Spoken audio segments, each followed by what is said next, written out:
Medical college admission வாங்குறதுக்கு அவ 1000 நரகத்தை அனுபவிச்சிட்டு இருக்கோம். நீ போமா. டாக்டருக்கு படிக்கணுங்கிறது அதோட ஆசை இல்ல, கனவு, லட்சியம்.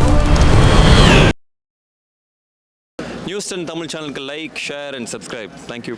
இந்த விழாவுக்கு நான் மகிழ்ச்சியோடு வந்திருக்கிறேன். காரணம் என்ன தெரியுமா தோழர்களே? வெற்றி பெற்ற பெருமக்களை வாழ்த்தச் செல்வது இயல்பு. நாம் சென்று வாழ்த்தாமலே அவர்கள் வெற்றி பெறுவார்கள். நம்முடைய வாழ்த்துறை ஒன்றும் அவர்களுக்கு தனியான கிரீடமாகி விடுவதில்லை.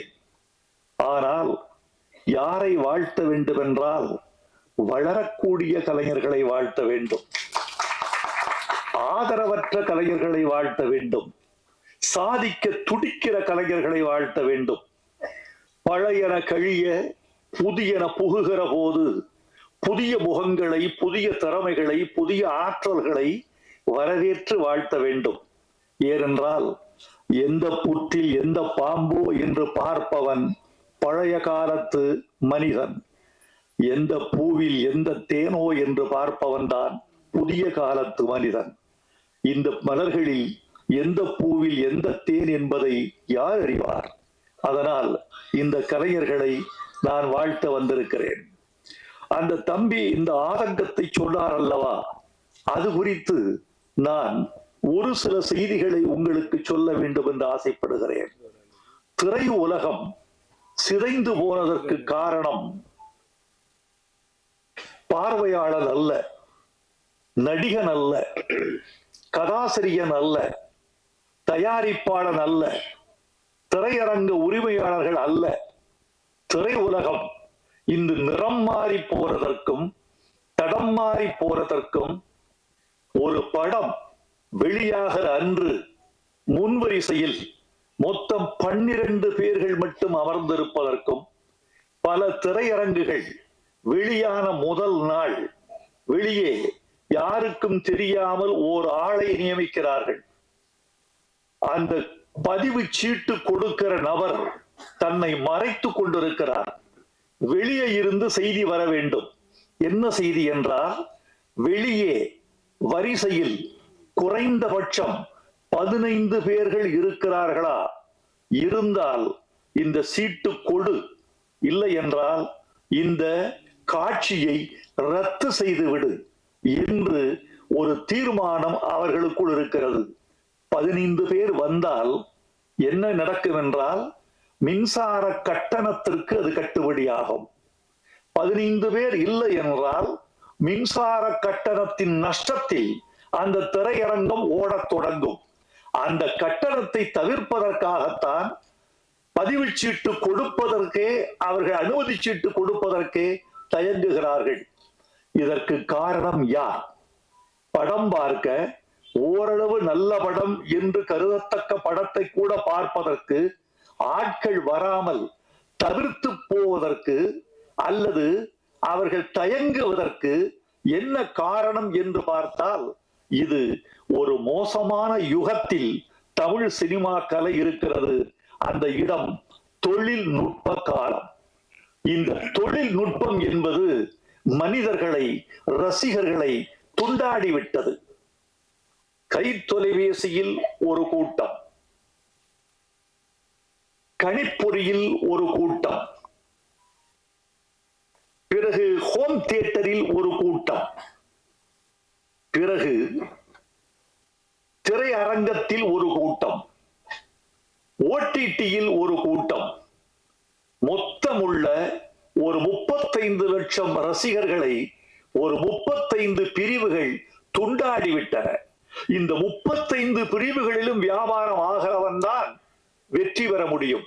இன்றைக்கு முத்துக்குமார் இந்த படத்திற்கு இட்ட பணத்தை மீண்டும் அவர் கொள்ள வேண்டும் என்றால் என்ன வேண்டும் என்றால், இந்த சினிமாவின் 35 பிரிவுகளிலும் அவர் தன் வியாபாரத்தின் கரங்களை நுழைக்க வேண்டும்.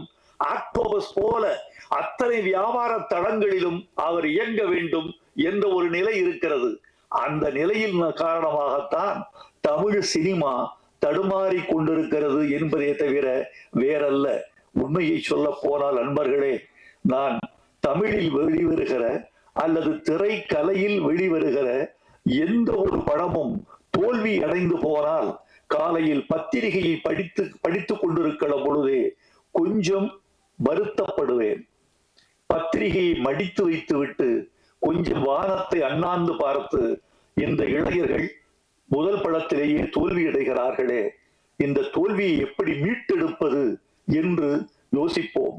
ஏனென்றால் பணத்தின் முதலீடுதான் வேறு வேறே தவிர மற்ற உழைப்பு ஒன்றுதான், திறமை ஒன்றுதான், வேர்வை ஒன்றுதான். இரவு பகல் என்று பாராமல் ஒரு திரைக்கலைஞன், ஒரு சண்டை கலைஞன் படுகிற பாடு கொஞ்ச நஞ்சமா? ஒரு ஒளிப்பதிவாளன் படுகிற பாடு கொஞ்ச நஞ்சமா? நடிக்க வருகிற பெண்கள் படுகிற பாடு கொஞ்ச நஞ்சமா? எவ்வளவோ உழைப்பை, திறமையை, உடல் கொடுமைகளை எல்லாம் தாண்டித்தான் ஒரு திரைப்படத்துக்குள் நுழைந்து மக்களுக்கு மகிழ்ச்சி தருவதற்கு இவர்கள் போராடுகிறார்கள். இந்த போராட்டம் பயனற்று போய்விடக் கூடாது என்றுதான் என்னை போன்றவர்கள் நம்புகிறோம். இந்த மாதிரி நிலையில் நான் பாட்டெழுதுகிற போதெல்லாம் சமூகத்துக்கு ஏதாவது ஒரு நீதி, ஏதாவது ஒரு நற்பணி, ஏதேனும் ஒரு சீர்திருத்தம், ஏதேனும் ஒரு பயன் கிட்டாதா என்ற ஆதங்கத்தோடு நான் இயங்கிக் கொண்டிருக்கிறேன். இது திரை உலகில் எனது 44வது ஆண்டு. இந்த 44வது ஆண்டில் எனக்கு பிடித்த சில பாடல்களில் ஒரு பாடலாக படிக்காத பக்கங்களில் இந்த சரக்கு என்ற பாட்டை எழுதியிருக்கிறேன் என்றால் இதுதான் நான் இன்னும் இயங்குவதற்கான காரணம். முத்துக்குமார், உங்களுக்கு என் நன்றி. செல்வம், உங்களுக்கு என் நன்றி. நீங்கள் எனக்கு சுதந்திரம் கொடுத்தீர்கள். அந்த சுதந்திரத்தை இந்தியா அடைந்த சுதந்திரம் மாதிரி நான் தவறாக கையாளவில்லை. நான் அதை சரியாகவே கையாண்டிருக்கிறேன். அதனால் தான் நண்பர்களே உங்களுக்கு நன்றி சொல்ல வந்திருக்கிறேன். எனக்கு முன்னால் நான் சாதாரணம் தோழர்களே. வைரமுத்து என்பவர் நீண்ட காலம் ஓடி வருகிறார் என்பதை தவிர என்னுடைய முன்னோடிகள் பட்டுக்கோட்டை கல்யாண சுந்தரம், மருதகாசி, கவியரசு கண்ணதாசன், உடுமலை நாராயண கவி, கவி KP காமாட்சி சுந்தரம், இன்னும் கூமா பாலசுப்ரமணியம், ஆத்மநாபன், சொல்லிக்கொண்டே போகலாம். இத்தனை பெருமக்களும் தமிழ் பாடலின் வழியாக ஒரு கருத்தை சொல்ல துடித்திருக்கிறார்கள். அதுதான் நிற்கிறது. ஒரு படத்தின் பெயர் மறந்து விடுகிறது, படத்தின் நடிகன் மறந்து போகிறார், நடித்த நடிகைகள் மறக்கப்படுகிறார்கள், தயாரிப்பு நிறுவனம் தொலைந்து போகிறது, தயாரித்த நண்பர் மறக்கடிக்கப்பட்டு விடுகிறார். பாட்டு மட்டும் இருக்கிறது, பாட்டு மட்டும் இருக்கிறது. எத்தனை காலம்தான் ஏமாற்றுவார் இந்த நாட்டிலே என்ற பாட்டு இன்னும் 100 வருடங்களுக்கு பிறகு கூட இசையமைத்தவர் SM சுப்பையா நாயுடு, பாடியவர் TM சௌந்தரராஜன், அதனுடைய பாட்டை எழுதியவர் மக்களன்பன், நடித்தவர் MGR, குதிரையில் இருந்தவர் பானுமதி என்று இந்த உலகம் நினைத்துக் கொண்டே இருக்கும். பாட்டு வரிகளால், இசையால் ஒரு சமூகம் நினைக்கப்படும். இந்த படத்துல ஒரு முக்கியமான பாட்டு. இந்த சபையில் நீங்கள் எல்லோரும் பேசினீர்கள், சகோதரிகள் பேசினார்கள், நீங்கள் பேசினீர்கள், எல்லோரும் பேசினீர்கள். ஒரே ஒரு வரிக்கு மட்டும்தான் நான் காது குளிர கைதட்டல் கேட்டேன். முத்துக்குமார், நீங்க ரொம்ப நன்றாக சொன்னீர்கள். ஒரு வரி, ஒரு 400 ரூபாய் கொடுத்தா பழத்தட்டு கிடைக்கும், ஒரு 200 ரூபாய் கொடுத்தா தேங்காய் தட்டு கிடைக்கும், 5000 ரூபாய் கொடுத்தால் தங்கத்தட்டு கிடைக்கும், உங்கள் கைதட்டு மட்டும் கிடைக்காது என்று சொன்னீர்கள். அதெல்லாம் சரி, 5000 ரூபாய் கொடுத்தால் தங்கத்தட்டு எனக்கு கிடைக்குமா?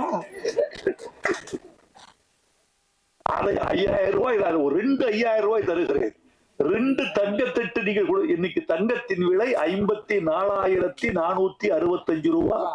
ஒரு சவரன்,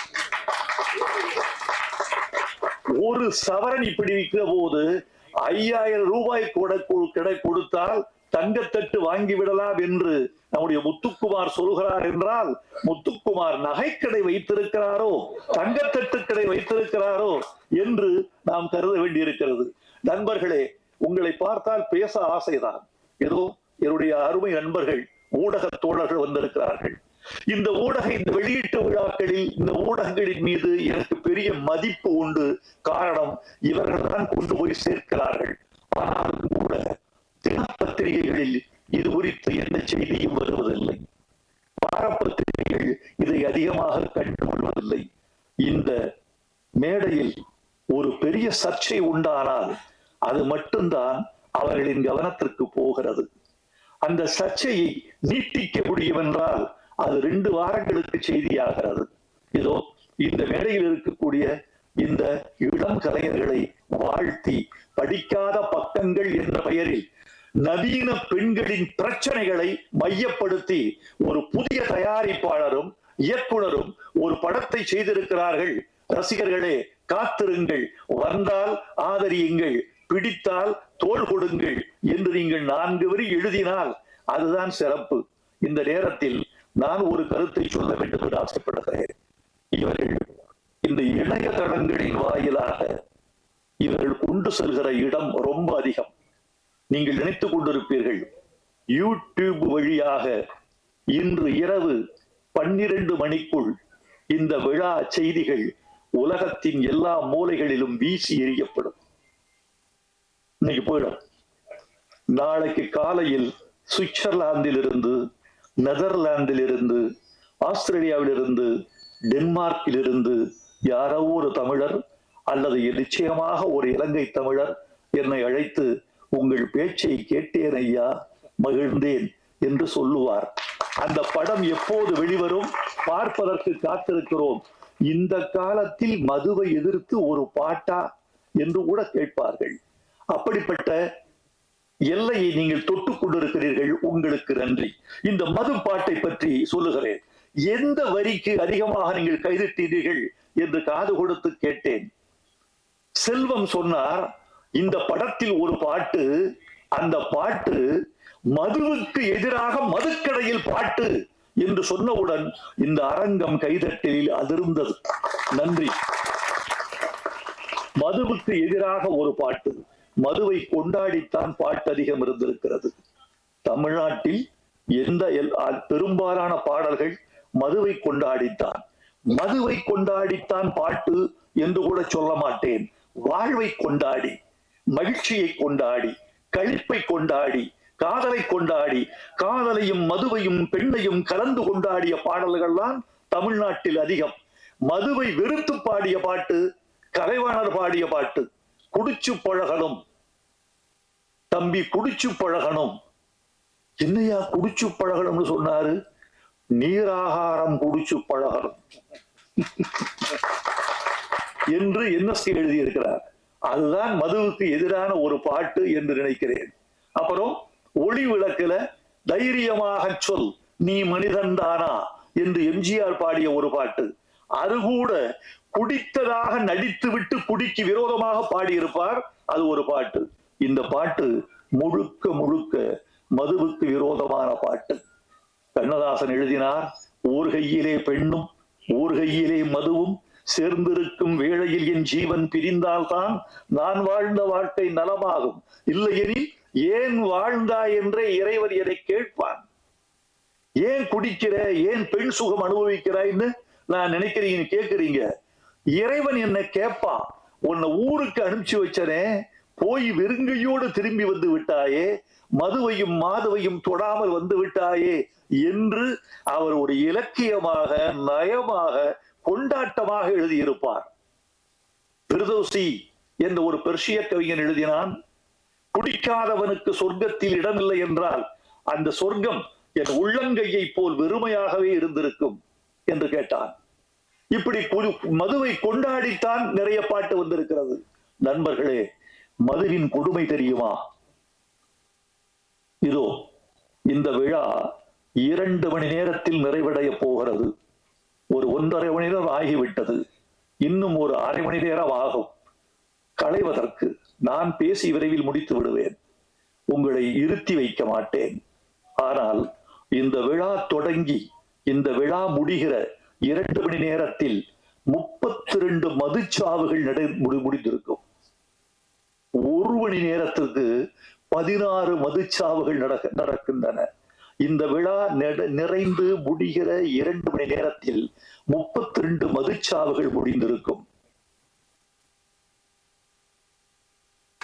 இந்த நாட்டில் விபத்துகள் உலகம் முழுக்க நடக்கின்றன. இந்தியாவில் கொஞ்சம் அதிகம், தமிழ்நாட்டில் இன்னும் கொஞ்சம் அதிகம் என்பதை நாம் ஒப்புக்கொள்ளத்தான் வேண்டும். இந்த விபத்துகளில் 44 முதல் 67 விழுக்காடு மதுவினால் நடக்கிற விபத்துகள் என்பதை உலக சுகாதார நிறுவனம் அறிவிக்கிறது. விபத்துக்கு காரணம், மூளைச்சாவுக்கு காரணம், கணைய அழற்சிக்கு காரணம், கல்லீரல் வீழ்ச்சிக்கு காரணம், கல்லீரலை கடிச்சு தின்னும் மது பூட்டியே எழுதியிருக்கிறதுல. ஓ காசு படம் பறிச்சு தின்னும் மறந்துட்டியே. என் வரிக்கு கிடைத்த வெற்றி நான் தயங்கிய இடத்தில் இயக்குனரே எடுத்து விடுகிறார். அந்த பாட்டின் மீது அவருக்கு அவ்வளவு மதிப்பு இருக்கிறது. ஒன்று சொல்லட்டுமா, 20 மில்லிகிராம் போதும். 20 மில்லிகிராம் ரத்தத்தில் கலந்து விட்டால் பார்வை வங்க ஆரம்பித்து விடும். பார்வை குறைவு ஏற்படுவதற்கு 20 மில்லி போதும். நீங்க குடித்துக் கொண்டே இருக்கிறவன் எத்தனை மில்லி ரத்தத்தில் சேரும் தெரியுமா? 30 மில்லி ரத்தத்தில் சேர்ந்தால் உங்கள் தசை உங்கள் வசத்தில் இருக்காது. நான் மதுவுக்கும் போதைக்கும் எதிரானவன். 10 வயசிலிருந்து எதிரானவன். ஏனென்றால் மதுவையும் போதையையும் எங்கள் ஊர் எவ்வளவு பாதிக்கப்பட்டிருக்கிறது என்பதை நான் அறிவேன். என் உறவுகள் பாதிக்கப்பட்டதை அறிவேன். இந்த ஒரு சொட்டு மது கூட என் குடலில் விழுந்ததில்லை என்பதை நான் உத்தரவாதமாக உங்களுக்கு சொல்லிக் கொள்ள வேண்டும் என்று ஆசைப்படுகிறேன். போதை பழக்கம் என்பது எங்கள் உடம்பு, எனக்கு உலகத்திலேயே நான் வெறுக்கிற வாசனை ஒன்று உண்டு என்றால் அது ஒரே வாசனை, புகை வாசனை. அது மட்டும் அப்படி ஆழ தள்ளிடுது வெளியே, புகை வாசனை. ஒரு மதுவை விட மோசமானது புகை. மது கூட உங்கள் உடம்பை இவ்வளவு தின்னாது, புகை தின்றுவிடும். இங்க புகை ரொம்ப கொடுமையானது. இந்த என் பேச்சை நண்பர்களே, இந்த ஒரு படிக்காத பக்கங்கள் என்ற படத்தின் வாயிலாக இந்த பேச்சை புதிய இளைஞர் திருக்கூட்டத்திற்கு நீங்கள் கொண்டு போய் சேர்த்தால் அதுதான் ஊடகம் எங்கள் தமிழுக்கு செய்கிற தொண்டு என்று நான் உங்களுக்கு நன்றி பாராட்டுவேன். முத்துக்குமார், செல்வம், உங்கள் 2 பேருக்கும் தமிழ் சமூகம் இந்த ஒரு பாடலுக்காக நன்றி செலுத்த கடமைப்பட்டிருக்கிறது என்று நான் நம்புகிறேன். உங்களுக்கு என் நன்றியை தெரிவித்துக் கொள்கிறேன். ஒவ்வொரு படத்திலும் இப்படி ஒரு பாடலை நீங்கள் வைக்க வேண்டும். அது உங்களுக்கு பெரிய பலமா இருக்கும், படத்துக்கு முதுகெலும்பா இருக்கும், அப்படி இருக்கும். எனவே இந்த இவ்வளவு மது போதையை நீங்கள் தூக்கி எறிவதற்கான ஒரு துணிச்சலை உங்கள் நெஞ்சுக்குள் நீங்கள் வளர்த்துக் கொள்ள வேண்டும் என்று நான் உங்களை விரும்பி கேட்டுக்கொள்கிறேன். நண்பர்களே, நீண்ட நேரம் பேசுவதற்கு ஆசைதான். உங்களுடைய மௌனம் எனக்கு ரொம்ப பிடித்திருக்கிறது. உங்களது பார்வை, என்னை நோக்கி குவிந்திருக்கிற உங்கள் கண்கள் என்னை பேசச் சொல்கின்றன. உங்கள் செவிகள் என் பக்கமே திரும்பி இருக்கின்றன. உங்கள் தலைகள் படம் எடுத்தாடும் பாம்பு போல என்னையே பார்த்து கொண்டிருக்கின்றன. உங்களை பார்க்கும் போது மகிழ்ச்சி தான். ஆனால் நண்பர்களே, இந்த நேரத்தில் ஒரு வார்த்தை சொல்லிக் கொள்ள வேண்டும் என்று ஆசைப்படுகிறேன். ஒரு பாடலில் இசை பெரிதா மொழி பெரிதா என்பது ஒரு பெரிய சிக்கலாக பேசப்பட்டு கொண்டிருக்கிறது. இதில் என்ன சந்தேகம் உங்களுக்கு? இசை எவ்வளவு பெரிதோ மொழி அவ்வளவு பெரிது, மொழி எவ்வளவு பெரிதோ இசை அவ்வளவு பெரிது. 2ம் கூடினால்தான் அதற்கு பாட்டு என்று பெயர். 2ம் கூடினால் அதற்கு பாட்டு. ஆனால் சில நேரங்களில் இசையை விட மொழி உயர்ந்ததாகவும், சில நேரங்களில் மொழியை விட இசை உயர்ந்ததாகவும் திகழ்கிற சந்தர்ப்பங்கள் உண்டு. இதை புரிந்து கொள்பவன் ஞானி, புரிந்து கொள்ளாதவன் அஞ்ஞானி.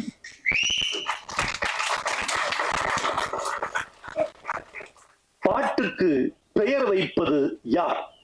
ஒரு குழந்தை பிறந்தது, இவங்க பிறந்து ஒரு 20 நாட்கள்ல பெயர் வைத்தார்கள். ஆணுக்கு பெயர், பெண்ணுக்கு பெயர். ஏன் பெயர் வைக்கவில்லை என்றால் என்ன? பெயர் வைத்தவுடன் தான் அவர்கள் வாழ்வு அவர்களை சார்கிறது, அவர்களின் உரிமை அவர்களை சார்கிறது, சம்பவங்கள் அவர்களை சார்கின்றன, அவர்கள் உணவு அவர்களை சார்கிறது. 4 பேர் இருக்கிறார்கள்.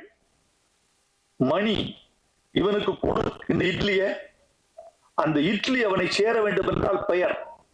இந்த பழத்தை பிரேமாவுக்கு கொடு, பழம் ஒருத்திக்கு சேர வேண்டும் என்றால் அவள் பெயர். சுகுணாவுக்கு இந்த ஐஸ்கிரீம் கொடு, அந்த பெயர் ஐஸ்கிரீம்.